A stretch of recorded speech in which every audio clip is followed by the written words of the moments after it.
चलिए तो हम लोग स्टार्ट करते हैं अब बेस थ्योरम। ठीक है, देखो बेस थ्योरम क्या है कि जो टोटल प्रोबेबिलिटी थ्योरम हम लोग पढ़े थे, याद होगा तुम्हें। टोटल प्रोबेबिलिटी थ्योरम में हम लोगों ने पढ़ा था कि एक इवेंट E1 है, E2 है, E3 है, E4 है। इस तरह से आपका बहुत सारा इवेंट है, En है, और ये सारे इवेंट्स क्या हैं आपस में डिसजॉइंट है। डिसजॉइंट का मतलब कॉमन कुछ भी नहीं है इनमें, मतलब म्यूचुअली एक्सक्लूसिव है ना, म्यूचुअली एक्सक्लूसिव है। और एक इवेंट हमारा ई था जो इन्हीं में से किसी एक न किसी पाथ के द्वारा हो रहा था। कोई इवेंट ई था जो E1 के होने से भी हो सकता है, E2 के भी होने से हो सकता है, E3 के भी होने से हो सकता है। तो जो प्रोबेबिलिटी ऑफ ई हमारी आई हुई थी वो क्या था, हमारा प्रोबेबिलिटी ऑफ ई जो है वो भाया E1 भी हो सकता है, भाया E2 भी हो सकता है। मतलब अगर मान लो प्रोबेबिलिटी ऑफ ई जो है वो E1 के द्वारा होगा तो हम लिखेंगे कि प्रोबेबिलिटी ऑफ E1, याद होगा ना इसका प्रोबेबिलिटी क्या आया था, E1, प्रोबेबिलिटी ऑफ E1 फिर into probability of E when En is already occurred, फिर प्लस ई जो है वो E2 के द्वारा भी हो सकता है। तो सबसे पहले उस पाथ की प्रोबेबिलिटी होगी और फिर वो पाथ से अगर ई हुआ है तो ये होगा कि probability of E when E2 is path is already occurred dot dot dot, फिर उसी तरह प्रोबेबिलिटी ऑफ En पाथ, फिर probability of E when En path is already occurred. Bayes theorem में क्या होगा कि बोल देगा सबसे पहले कि वो इवेंट हो चुका है, मतलब ई हो चुका है, ये जो इवेंट ई है वो हो चुका है। तो ये बताओ कि वो प्रोबेबिलिटी E2 पाथ के द्वारा हुआ होगा या वो प्रोबेबिलिटी E3 पाथ के द्वारा हुआ होगा। जैसे एग्जाम्पल के रूप में, जैसे हम बोलेंगे कि एक बैग है, 2 या 3 बैग है, और 3 बैग में मान लो इसमें 2 रेड है, 5 ब्लैक है, इसमें 3 रेड है, 7 ब्लैक है, और इसमें 5 ब्लैक है और 5 ब्लैक है ना। और 3 बैग है तुम्हारा, हम बोलेंगे कि रेड बॉल आ चुका है, प्रोबेबिलिटी ऑफ कि वो बैग बी के द्वारा आए, माने रेड बॉल आ चुका है, ये हमको पता है ऑलरेडी। तो ये बताओ कि वो बैग बी के द्वारा आया हो। तो ज़रा सोचो कि अब की बार हमारा प्रोबेबिलिटी क्या हो चुका है, तो रेड बॉल आ चुका है। टोटल प्रोबेबिलिटी थ्योरम में क्या था कि हमको सबसे पहले रेड बॉल की आने की प्रोबेबिलिटी निकालनी थी, यही थी ना। तो रेड बॉल आने की प्रोबेबिलिटी जो थी, तो जब निकालने जा रहे थे तो हमारा पास डिफरेंट पाथ था कि वो ए बैग के द्वारा भी रेड बॉल आ सकता है, बैग बी द्वारा भी रेड बॉल आ सकता है, और बैग सी के द्वारा भी रेड बॉल आ सकता है। तो जब हम यहाँ पे गए थे तो सबसे पहले हमको सेलेक्ट करना था बैग। तो 3 बैग में से एक बैग को सेलेक्ट करने की प्रोबेबिलिटी 1/3। फिर बैग सेलेक्ट होने के बाद ए से रेड बॉल निकले, इस बात की प्रोबेबिलिटी, क्योंकि रेड बॉल तो ए बैग से भी निकल सकता है, या बैग बी सेलेक्ट हुआ हो तब फिर बैग बी से रेड बॉल निकल जाए, या फिर बैग सी सेलेक्ट हुआ हो तो बैग सी से सेलेक्ट हो जाए। तो भैया रेड बॉल आने का डिफरेंट पाथेस था, यानी कि ई इवेंट होने का डिफरेंट पाथ था। E1 भी हो सकता है, E2 द्वारा भी वो ई हो सकता है, E3 द्वारा भी वो ई हो सकता है, En के द्वारा भी वो ई हो सकता है। अब की बार क्या बोला कि ई हो चुका है। आप ये मान लीजिए कि कोई बंदा बता रहा है आपको कि रेड बॉल आ चुका है। ये घटना जब हम गए और जब हम वो किए, एक बॉल निकाले तो रेड बॉल आ गया मेरे हाथ में, तो ये बात बता दो आप कि वो बैग बी के द्वारा निकला होगा रेड बॉल। यही है बेस थ्योरम। मतलब सबसे पहले ही वो बोल देगा कि गिवन दैट कि this is already occurred, then find the probability कि this is via this path, यानी कि भाया बैग सी, भाया बैग ए, भाया बैग बी, है ना। या फिर इस तरह का क्वेश्चन दे सकता है कि जैसे मान लो हम ऑफिस गए, घर से ऑफिस गए, घर से ऑफिस जाने में हम 3 ट्रांसपोर्ट यूज कर सकते हैं। एक तो हम मान लो बस यूज कर सकते हैं, एक हम टेम्पो यूज कर सकते हैं और एक हम बाइक यूज कर सकते हैं। तो बस के द्वारा लेट होने की प्रोबेबिलिटी दे देगा कि ऑफिस से अगर तुम जा रहे हो तो लेट होने की प्रोबेबिलिटी, देर से पहुंचो ऑफिस, तो बस के द्वारा अगर गए हो तो लेट होने की प्रोबेबिलिटी इतनी है। टेम्पो के द्वारा गए हो तो लेट होने की प्रोबेबिलिटी इतनी है, और अगर तुम बाइक से गए हो तो लेट होने की प्रोबेबिलिटी इतनी है। तो भैया लेट होने की प्रोबेबिलिटी जब तुमको दिया है और तुमसे पूछेगा कि तुम ऑफिस लेट पहुंचे हो, इस बात की प्रोबेबिलिटी निकालो, तो बस इतना अगर पूछे कि ऑफिस लेट पहुंचे हो, इस बात की प्रोबेबिलिटी निकालो, तो प्रोबेबिलिटी ऑफ लेट होना है ना, लेट ऑफिस पहुंचे, तो भैया उस समय तुमको क्या होगा दिमाग में, जब तुम यहाँ पे जब दिमाग में सोचोगे खड़ा होके, तो तुम कहोगे कि हम लेट तो बस के द्वारा भी हो सकते थे, और लेट टेम्पो के द्वारा भी हो सकते थे, और लेट बाइक के द्वारा भी हो सकते थे। तो सबसे पहले तुम्हारे पास ऑप्शन आएगा कि हम किस ट्रांसपोर्ट का यूज करें, बस का यूज करें, टेम्पो का यूज करें कि बाइक का यूज करें। तो 3 ऑप्शन है तुम्हारे सामने, एक बाइक लगा हुआ है, एक टेम्पो लगा हुआ है और एक बस लगा हुआ है। तो एक उसमें से तीनों में से किसी एक को सेलेक्ट करना, उसकी प्रोबेबिलिटी 1/3। अब मान लो हम 1/3 हो गया। अब मान लो तुम्हारे हाथ में बस आया, तो बस के द्वारा लेट होने की प्रोबेबिलिटी तो तुमको दिया रहेगा ना, तो वो प्रोबेबिलिटी यहाँ लिख देंगे। फिर 1/3, फिर टेम्पो के द्वारा, चलो मान लेते हैं बस के द्वारा अगर लेट हुआ है उसकी प्रोबेबिलिटी 1/5 दिया हुआ है ना, और बाइक सेलेक्ट कर, मान लो बाइक सेलेक्ट कर लिए, उसकी प्रोबेबिलिटी 1/2 है, और 1/3 और इंटू टेम्पो सेलेक्ट किया, उसकी प्रोबेबिलिटी जो है तुम्हारा मान लो 1/4 है। ये हो गया।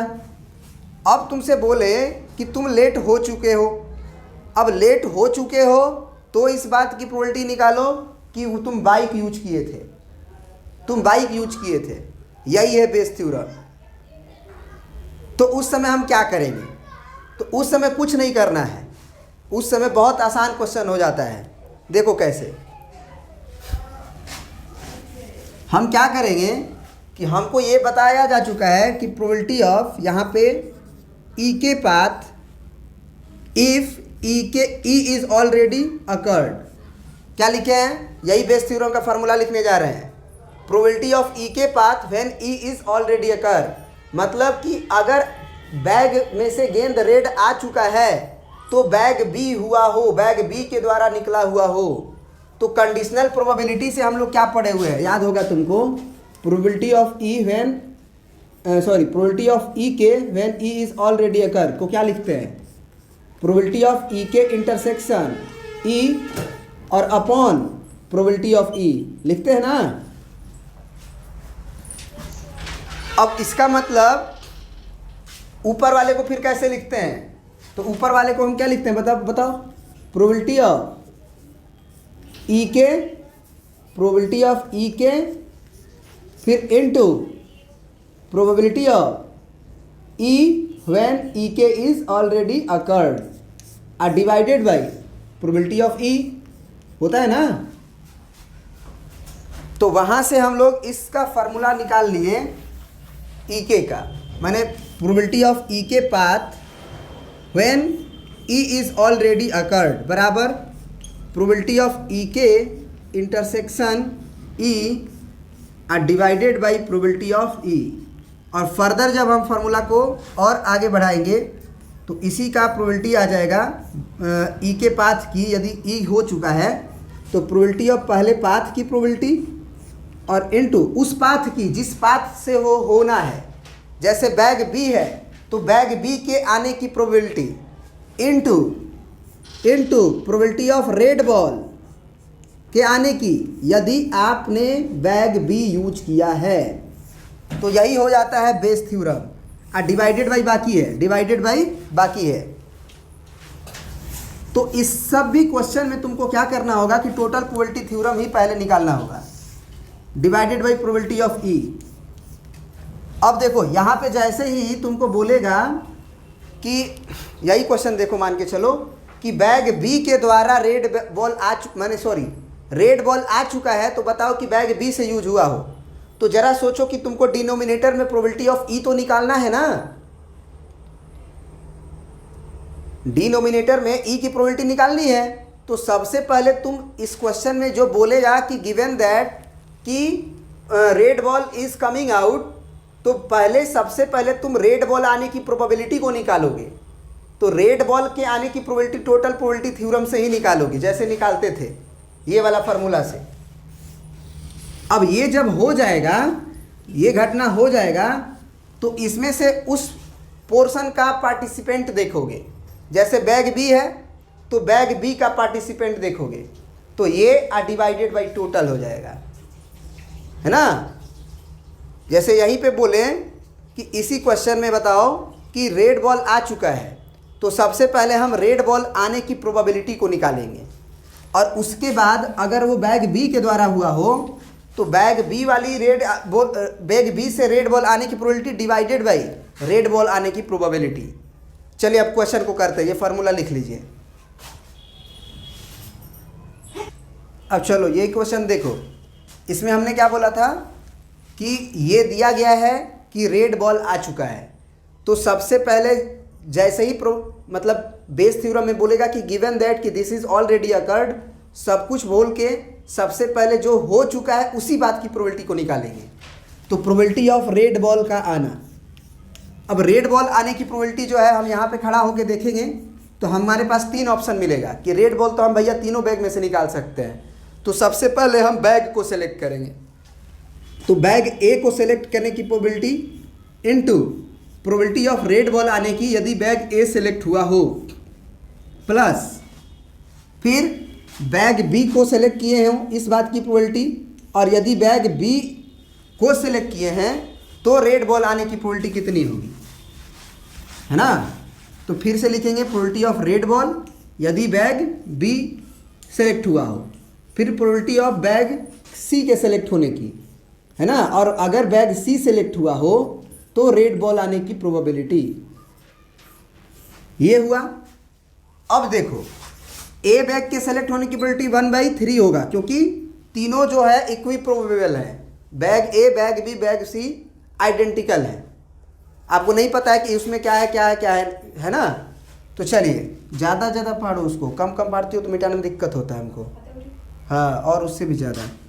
इनटू रेड बॉल आने की प्रोबेबिलिटी बैग ए से, अगर बैग ए से रेड बॉल आया हुआ हो तो बताओ 2/7 होगा, plus probability of bag B के आने की 1/3, और अगर बैग बी से रेड बॉल आया हो तो इसमें रेड 3 है और टोटल 7 और 3 10 है, फिर प्लस बैग बी सी के सेलेक्ट होने की प्रोबेबिलिटी 1/3 है, और इसमें से रेड बॉल आने की 5/10। ये बात समझ में आया। तो ये निकाल के इसको कैलकुलेट करके रख लेंगे। उसके बाद हमको निकालना एक्चुअली ये नहीं था, हमको निकालना ये था कि अगर आपको बता दिया गया हो कि रेड बॉल आ गया है तो बैग बी के द्वारा आया हुआ हो इस बात की प्रोबेबिलिटी बताइए। तो वो था हमारा probability of B intersection R divided by probability of red. यही ना है कंडीशनल प्रोबेबिलिटी का फार्मूला। अब बताओ ये जो रेड बॉल के आने की प्रोबेबिलिटी है, ये जो कहानी, वो डिनोमिनेटर में जाएगा, लेकिन बैग बी के द्वारा रेड बॉल आया हुआ हो तो इसका मतलब तो यही ना हुआ कि probability of bag B into probability of red ball का आना यदि बैग बी द्वारा हुआ हो। तो ये वाली कहानी तो बीच में ही है ना, ये वाली कहानी।